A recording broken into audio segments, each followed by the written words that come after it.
What's up? Welcome to the Tedeschi Trucks podcast. This is episode number 49, and I am Adam Choit. To follow this show, it's at Tedeschi Trucks Podcast on Instagram, and I'm at Adam Choit on Instagram and Twitter if you want to follow me as well. And of course, I have no affiliation with the band. This is not an official podcast for TTB or anything. I am just a fan. And if you're checking out this show, I'm guessing there's a good chance that you might be too. So please be sure to subscribe and give the show a positive review on iTunes. Doing those things is definitely helpful and appreciated. So for today's episode, I will recap the Fireside Sessions, episode number 5. And again, I did a live chat after the performance with the Tedeschi Trucks Band fans Facebook group. But before I get started, I just wanted to again thank Bob Tees for posting such kind words about me and the podcast on social media, and for sharing the podcast. As everyone already might have guessed out there, I have a pretty profound respect for this band and everyone connected to them who's helped bring us this great music over the years. So on that note, I wanted to give another plug, of course, to givebutter.com/TTB to help support the crew. That's givebutter.com/TTB. I know it's a tough thing for the band and for people out there to ask for help, especially when everyone knows someone and we see people out there struggling more than us. But there's so many TTB fans out there in real life and in these social media groups. So if we all gave a little bit, we could definitely help out the crew a lot. So that's givebutter.com/TTB, nugs.net for the Fireside series. This episode was just Susan and Derek. Very intimate, special. I'll just get into the conversation that I had with the group, and we'll talk about it. So here you go. Let's get into the Fireside recap here. The first song. Well, even before the first song played, we see the beautiful setting, and that always makes for nice cutaways and nice shots. The flowers, the trees, the setting, and with today's technology, with these cameras and the HD and the and all that, you get such a great view of the nature, as Corey is mentioning here. Love the nature shots between songs. Yeah, it's just perfect. Like, you don't get the sense at all. It's like we need to have images over this sound, as something to put in between the songs as they're setting up. But it like works perfectly. And I don't know, I don't know where you guys all live, and I mentioned this on one of the previous recaps, that just seeing that nature setting makes me crave nature. And I'm not even like fucking hiking dude or nothing like that, but I think you need to have balance in life between at least get enough nature. If you don't live in nature or spend a lot of time in it, I think you need to get more of it. The boardwalk looks scary to me because a gator could roll up at any second, says Corey. Was this in Georgia or Florida? This was in Florida, I assume, right? If it was just Susan and Derek, I think it was at their home at the swamp, as Fred is commenting here. Yeah, at the you could see their farm, their barn, the studio, whatever, the Swamp Raga Studios. We haven't even gone into the song yet, but what is the name of the song? Is it "You Will Have Your Day in the Sun" by Neil Casal? It was a cover, and people were commenting even on Twitter. I saw, and already even before we started recording, that he unfortunately passed away some time ago. I'm not actually familiar with the artist, so I'm not going to pretend that I am. But that song was awesome, was great, was beautiful, was wonderful, was outstanding, and I felt like Susan was singing to me. Like, I don't know. Besides, like, this podcast, which is definitely a nice part of my life, and brings me joy and fulfillment, and I enjoy doing it. But I have a lot of there's a lot of things that I'm working on professionally and personally, and working on and working through. So I don't know, just a lot of the lyrics in this song sort of did did ring true to me. Corey saying tragic suicide here. That's sad and definitely unfortunate. But that was a wonderful song and a wonderful cover. I'm sure I'm gonna dive back deeper into checking out this dude and his catalog and that song, as I have done with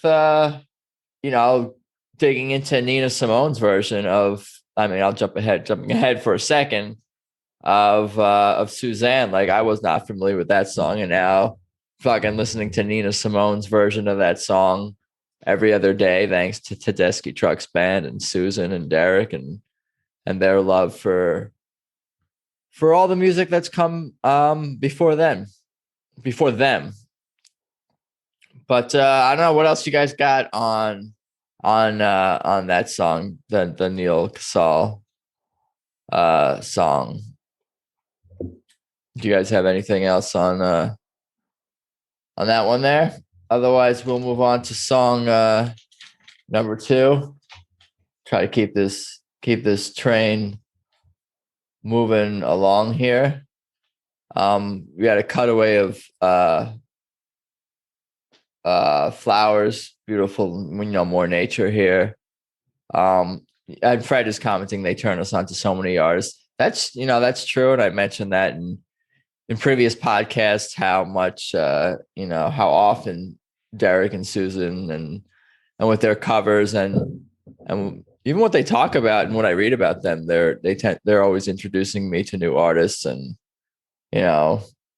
that's always I'm always looking for new music. What was song number 2? Hurts Me Too. They were plugging in for this one. Derek was on the slide. I mean, this just checked off all the boxes for me. We had our Susan solo, we had a Derek slide solo, we had a smile by Susan at the end, and I just love all these Elmore James Elmore James covers, and in the blues classics, as Steve is mentioning here, they pop. I use that word a lot. I don't know how else to is there another way to describe music that does that? I mean, I guess timeless is a way. Timeless is a way, I think, to describe the overall I guess the song's place in history more so, or it can. But when something pops, I mean, just more in that moment when you first play a song or hear the song. Maybe after a period of not hearing it, you're like, damn, that song's that's some new shit. Even listening back to Elmore James. But David Flam here says he loves the Firebird. Derek's guitar, Corey catching Johnny Winter's vibe with I'm assuming Derek's tone there. What else you guys got on as far as Hurts Me Too goes here? The key was in D, and Sue ripped a nice D minor pentatonic solo, says Corey. Giving us the specifics for sure. I appreciate that. But if you guys don't have anything else on that, I'll always go back and try to read any other comments that come in. On the timing of this doesn't have to be perfect. If I'll go back, I'll jump around. We can go on some tangents here. Ellen Rimkus says she loved Susan's dress. Yeah, they look great. Everything. I mean, this whole series, I don't really have a bad thing to say about it. David Flam loves the earrings, from how they're dressed, how they look, how the setting is, how it's presented, the technical aspects of this series, the nature.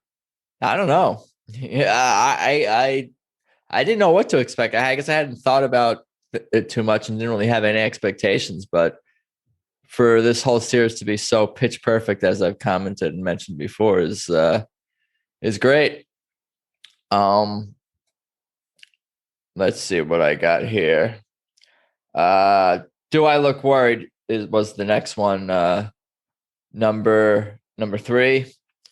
And just seeing the um the camera capturing Derek putting on his SG guitar, his SG strap over his shoulder.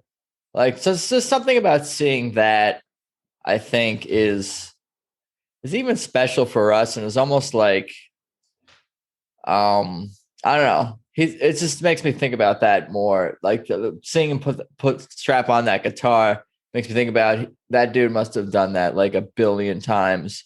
But I don't know. He just keeps doing it. He just keeps going right down. Keep doing the same. He loves that guitar, and we love to hear him play it. And just to capture that moment in that close up, because we don't really see it in that way, I guess, all the time. But what else did I write here? I love this song.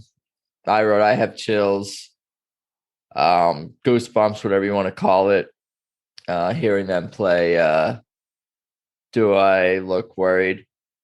And one thing about that song, maybe I'm overthinking this. Maybe this is something whoever gave the song the title or one of the songwriters can talk about. John Leventhal was mentioned, I believe, by Susan. She mentioned a bunch of artists giving credit to as far as co-writing or writing or sharing or giving songs to throughout the night. If I don't mention all the original songwriters and creators for these tracks, forgive me. But yeah, I that's just, it's a classic TTB song. And what else do I got here? It's just such a full sound. And tonight was what it was, a little bit of an emotion. Tonight was, I don't know. Maybe you guys can chime in on this, but I felt like tonight was maybe more on the emotional side, like very moving performances and moving songs. And I have comments here how, and we've talked about how the band, TTB and Susan and Derek, how they never phone anything in or even seem like they are in the least bit. Like every moment is played and sang and presented with such purpose and intention. Yeah. Ellen says Susan's green dress is her favorite. Like, I feel like I do know too much about like Susan's dresses. I'm like, oh, she's wearing her Saturday night dress. That's her weekend show dress. I'm like, I mean, I could be mistaken about some of these things, but I feel like I do see enough videos and then whatever and pictures and stuff to sort of follow a little bit of the method behind the madness of some of the other choices that go beyond the music, perhaps. Do I Look Worried was co-written with John Leventhal. Derek uses the SG. He drives the tune with the rhythm in his right hand, says Corey.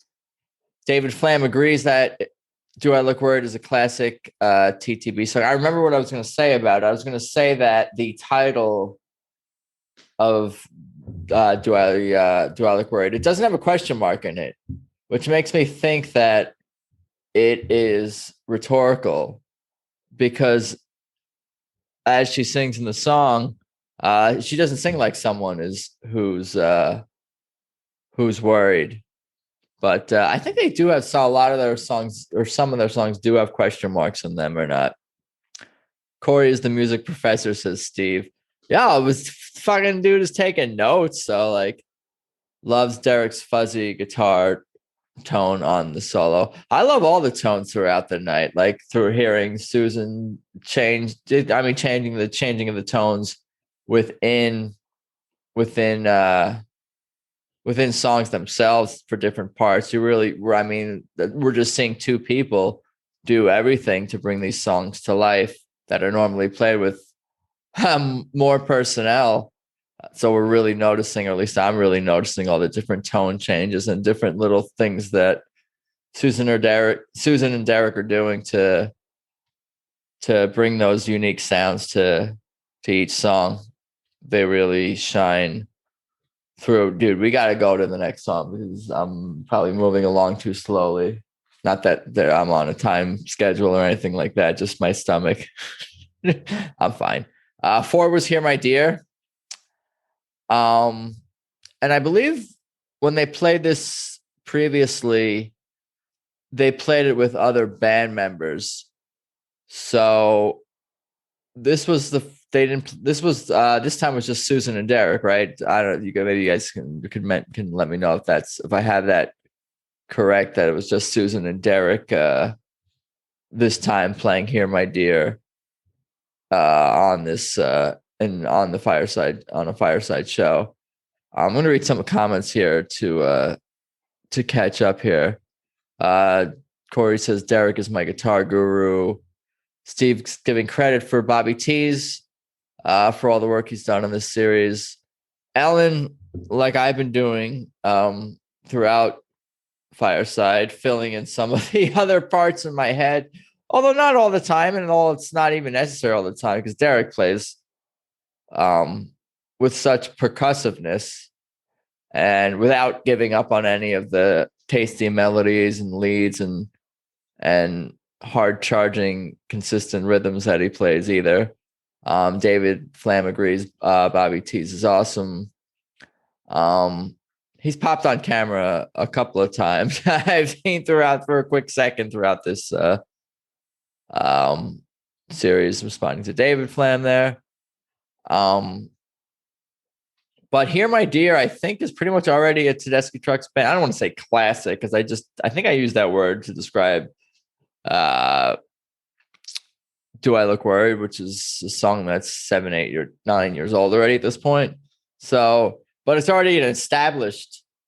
I feel like it's an established song because it's been used to promote the series and in the intro. So we're sort of hearing those parts. Instant classic says Steve here. But yeah, Susan sings this song so wonderfully, and she sang so wonderfully tonight throughout this this show. And not only does it feel like either an instant classic or an established song, or however you want to describe it, it feels like it's sort of a timeless song. It feels like maybe this song could have been on Revelator. It feels like this song could have been from 1972. I don't know. Especially when you hear just a guitar and a voice. The guitar and a voice is just such a, again, timeless thing. That's yeah, I mean, I don't have anything else to say. I think you guys get where I'm going with that. It just has that quality that could have been recorded and performed any time. Especially when Derek is playing a lot of these sort of classic, iconic model guitars. The song sounds familiar to me, but they say it's new, says Corey. Well, I mean, it has that, like TTB has a style, and they have maybe certain types of songs that they like to do, and that sort of balance out their set lists and their albums, whether it be, some more ballad stuff, the bluesy stuff, the even more rock stuff. Again, this has got more of that It's So Heavy kind of vibe, and maybe that's why it sounds familiar. But people will accuse other bands of like, oh, all their songs sound the same. That's what fans will say about a band that they don't love. They'll say, oh, all their songs sound the same. That's probably part of the reason why we love the bands we love, is because there's something about them that is consistent, that you're drawn to. Total TTB song, timeless is correct, says Fred. I loved when Derek said that was fun. Well, I don't think we got to that yet. Did we get to that yet? Oh, we're getting to that now. We can move on to the next song here. Howlin' Wolf. Well, Susan and Derek were almost trying to not figure out, but they were talking about who wrote this song originally, because a lot of these blues classics, I guess, it's in dispute, or they play different versions, or it doesn't even matter. They're almost like folk songs to some degree at this point. But Derek said it's fun to play. And then again, he said that was fun at the end of the song too. So he meant it. And that means a lot to me. Just commenting more on just the whole fun aspect.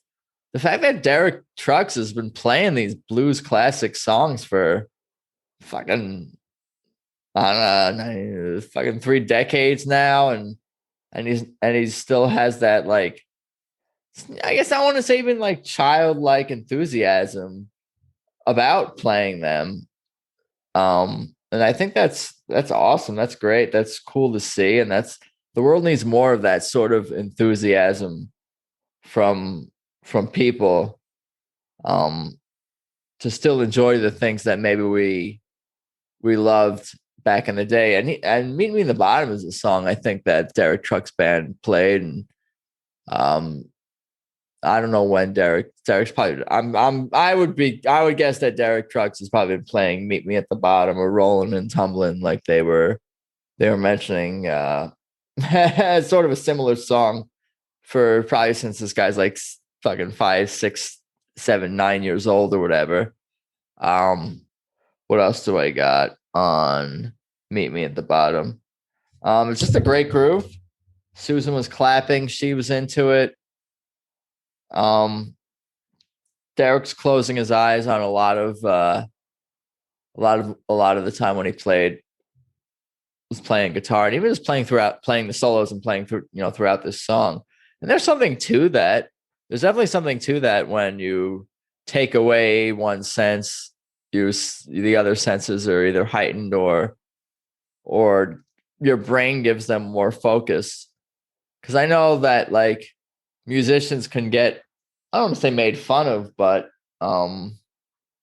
it's sort of a stereotype or something that's whatever, like musicians or singers closing their eyes. But there's something to that where you get more in touch with sound when you close your eyes. Yeah, that was a fun groove. Howlin' Wolf, the Meet Me at the Bottom performance. Song number 6, Leonard Cohen, Suzanne, Nina Simone style. Susan fixed her lip gloss before they started the song, so we know the performance was top notch and everything was prepared and ready to go before the music began. What did I write here? It's just the fact that one voice and one guitar could produce such a full sound, and not just a full sound, a depth of sound, dimension, and produce depth of emotion on the end of the listener too. Like, I don't know. It just amazes me that two people can do all that. Because even, like, I will admit, like, part of me wants the other 10 people. Do I want the other 10 people to be with Susan and Derek, or more of them? I want as many as we can get up there, just because that's Tedeschi Trucks band. Is hearing all those instruments and all those voices and all those sounds and the mix and the sharing of the stage together. That's what makes the band who they are. But Susan and Derek are able to carry this thing just by themselves, for sure. And they're able to achieve that depth of sound and bring about the same amount of emotions and emotion within me that I get from hearing the full band, just by themselves. What else you guys got on Suzanne before we move on to the next track? Anything else here? Corey says lip gloss improves the tone. Melissa, Fred, Steve, all enjoying the performance tonight and the covers. Larry would love to see them in small theaters. I mean, I think we would love to see any of the band members anywhere at any size theater. I mean, the more intimate that can be great too. Song number 7 was "The Storm." Derek's solo was really popping. That was a non-slide solo, of course, on "The Storm." Yeah, he's pretty skilled. He's pretty skilled. And the song still has the same maybe not the same. Okay, I won't say, well, maybe I should say the same. I'm having a conversation and a debate with myself right now, but the song had a lot of energy. I will say that. The Storm, like, I don't know, they're able to just bring it with their guitars and Susan's voice and the passion and the percussion that Derek's able to achieve, especially Derek on the guitar and the bass aspect, the bass sounds, as Tammy is mentioning too. Derek is covering well on the Storm. It makes me feel like, even if it's just Susan and Derek, and it's just a Tedeschi, and it's just one Tedeschi and just one Trucks, and not 10 other people, it still feels like Tedeschi Trucks band, despite what Corey's saying in the comments here that this one needed the band. Not gonna lie, it's funny how you feel that on this song, and then jumping ahead, Susan commenting that she was missing the band. It wasn't on. Was it on The Storm? I don't think it was on The Storm. I think it was on Everybody's Talking. When did she mention that? Did I write that down? Maybe it was this song. It was this song, says David Flam. But I guess I guess maybe that contradicted how I felt. I felt like that on some other songs, maybe even more so from previous episodes of Fireside. But the Susan sounded great singing, and again, I say even without drum and bass on that song, they sound fucking awesome to me. Still a train rolling down the tracks, says Fred. You could not have said it better. I could not have said it better myself. Song number 8, Calling Out to You. And as soon as you hear, as soon as they go into the song, I feel like just by the way Susan's just by her expression, that she's thinking about Kofi, and I'm sure Derek is too. But at least I am, and I'm sure many of you are as well, because his flute was such a big part of that song. And again, I'm just jotting down and mentioning how emotional this show is, just thinking about a million different things about my life and this podcast and the band and the music, and it's not even about thinking about specific things, and that's what music is all about, or at least partially about, is expressing things and feelings that there are no words for. So while we might associate our thoughts with music, I think that music can express feelings that maybe we're not even able to articulate within us. And I'm fucking deep, I will tell you that much. It just amazes me that I can be moved so much by one band, this song, these two artists, so much. It's kind of crazy. I don't know, but that's cool. Like, I'm lucky that I'm able to have these feelings and experience this type of joy from listening to music that I love. Because I guess not everyone has that. Like, obviously, you guys are all pretty passionate about music, so I'm sure you can relate to at least a portion or a chunk or maybe all of what I'm saying. But you meet people on the street, not on the street, but really wherever, who don't really have this passion for music. And I think that's something a little bit weird about that, to be honest with you. I'm not saying they have to love Tedeschi Trucks Band per se, or blues or rock and roll, or any of the things that I'm into. But I guess to each their own. But you'd think I think everyone has their own taste in music. Like they have their own taste in food, or their own taste in comedy, or other art. Joshua is describing that as woke. What I'm just discussing, I suppose. I'm assuming that's what he's referring to. And Susan sounds great in the higher pitch.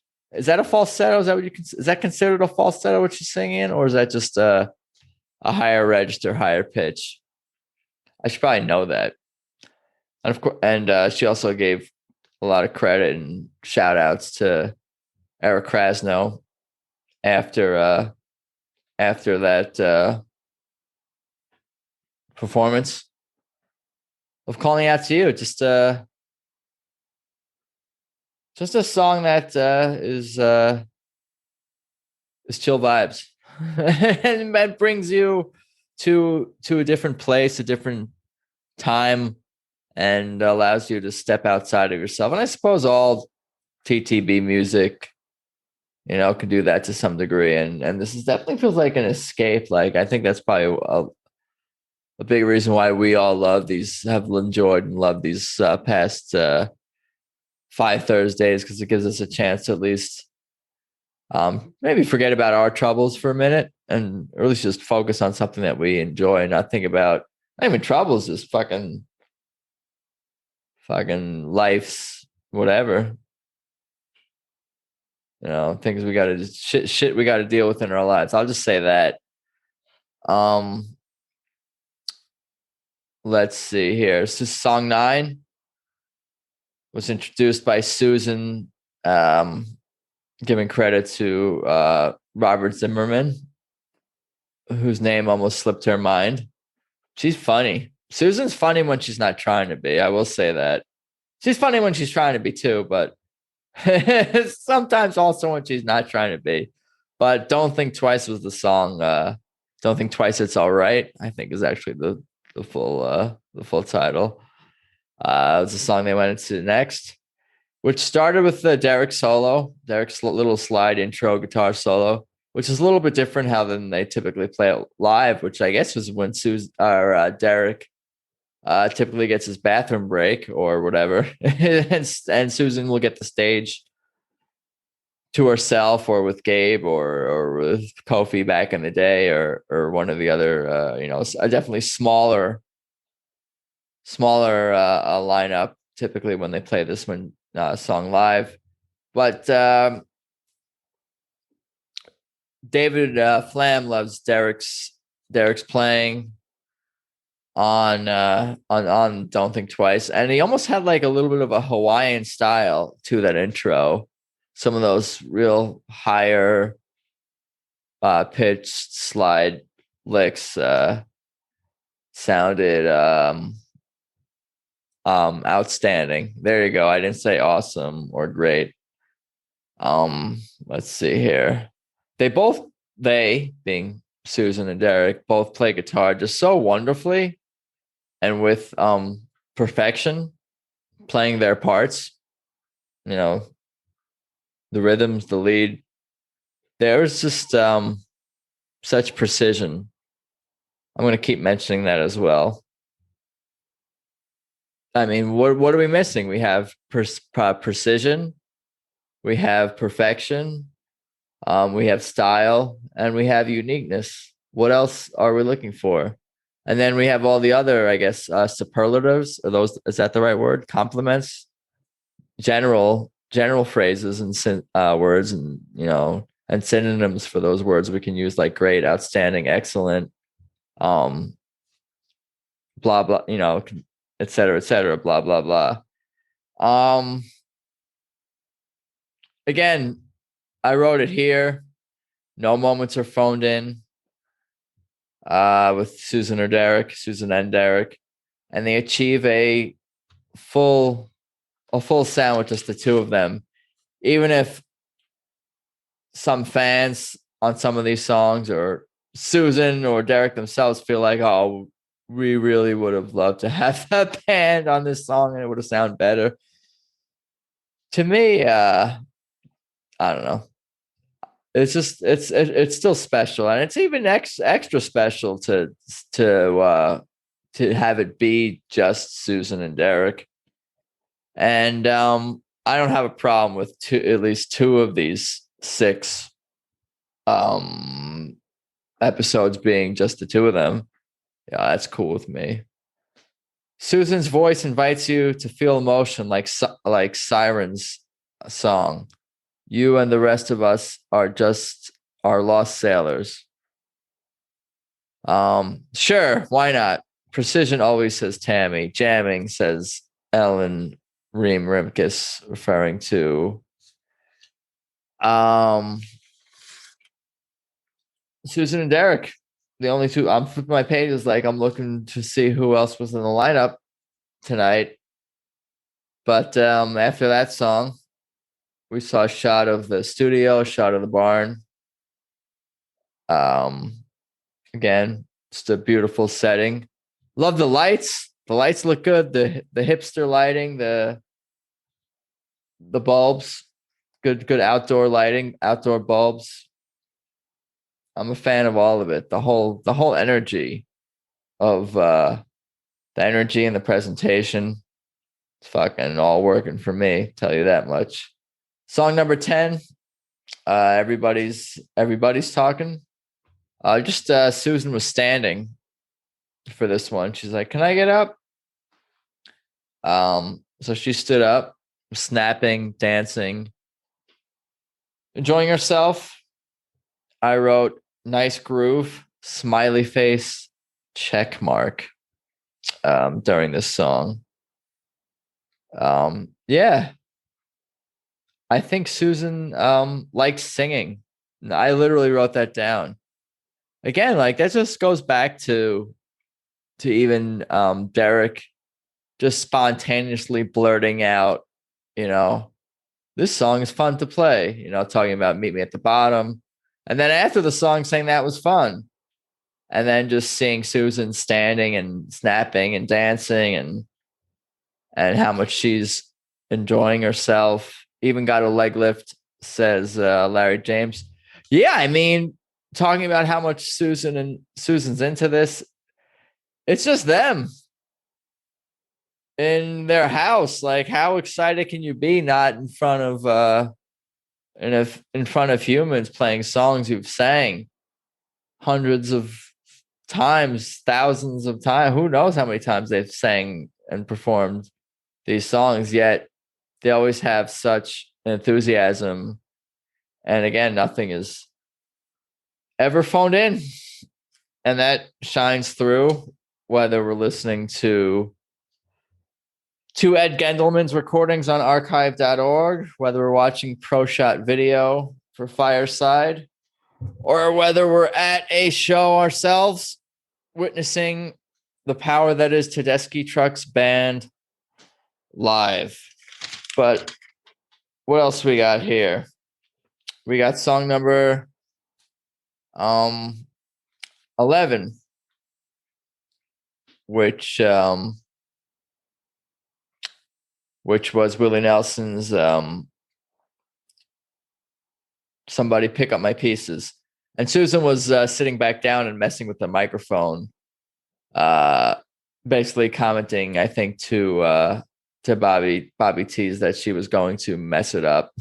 What are you doing over there? She was fiddling with the microphone as she sat back down. But Susan gave a lot of love to Willie and his wife Annie, and to us, the fans, before they got into the song. As David Flam is also mentioning here, that they miss us. Ellen is commenting how she wishes we all, Ellen Reem Rimkus, could be in the same rooms together, hanging out. That would be cool. At least we're doing it virtually. for the time being. But yeah, just a great performance and a great conclusion to the show. Classic country. That's definitely something that is for sure within the realm of what TTB can do in an awesome way and make their own. What else you guys got for Somebody Pick Up My Pieces? Anything else? Again, pitch perfect performance, great guitar work, the vocals. I probably sound like a fanboy broken record, but again, I warned all of you what to expect when I talk about this band. This is what goes on here all day long. I think that's pretty much all I got for the set list. Was the song over the credits, it was Something, the Beatles song. And even though it was a piano version, I'm assuming done by Gabe, recorded by Gabe, I would guess. Was it in the style of a Mad Dogs? Oh, those are Kofi, says Tammy. When were those recorded? I think that was in the style of the Mad Dogs and Englishmen, how they did something, even though it was obviously just Kofi playing piano and not a full circus band. Bobby confirmed it was Kofi. That's great. That's so cool that they included that in the series. Was every single were all the outros Kofi? Or all the music over the credits, all the piano music over the credits? I don't recall every song and every credits and every instrument that went into them off the top of my head. Yup, says Tammy. That's awesome. Is there a story behind that? But I think that's pretty much all I got for the podcast portion of this stream. So there you go. The Fireside Sessions episode 5 recap. That was fun. I again thank everyone for taking the time and for hanging out to talk all about Derek and Susan's just awesome performance. Anyway, for now, hope everyone is hanging in there out there. Please check out Tedeschi Trucks Podcast on Instagram. That's at Tedeschi Trucks Podcast. And of course, remember to tap subscribe or follow on iTunes, Spotify, or via whichever way you listen to this episode. And again, positive reviews on iTunes are greatly appreciated. I'm on Instagram and Twitter at Adam Choit. TTB's at TedeschiTrucksBand.com. GiveButter.com/TTB to support the band's crew. That's GiveButter.com/TTB. Nugs.net to order the Fireside Sessions. But that's about all I got for today. And again, thank you for listening. I appreciate the support. Later.